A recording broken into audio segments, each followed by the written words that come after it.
بەعیشوە دڵبەری و دڵداری هێشتا، بە غەمزە خوێنخۆر و جەباری هێشتا، بە ڕەوتی ئاهوانە و خونجی تاوس نیگارین پارەکەی پێراری هێشتا. ئەگەر چی بێدڵ و دینم لە داخت، لە دڵدا حاکمی زۆرداری هێشتا. بە لێوان ڕۆحە بەخشی وەک مەسیحا، بە چاوان نێرگسی بیماری هێشتا، بە نافەی زۆڵفی پڕچین و مسەلسەل کەساتی تەیبەت و تاتاری هێشتا.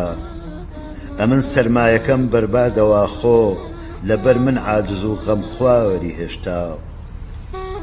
بەڵێ گەرجی خەتا ڕۆیت بە یاری، لە پێشچاوم نکو کرداری هێشتا. ئەگەر چی بۆ ڕەقیب وەک گوڵتە پشکووی، لە لای منە و گوڵی بێخاری هێشتا. نەڵێی تاهیر لە ڕەفتارم بووە زیز، لەتیف و شۆخ و خۆش ڕەفتاری هێشتا.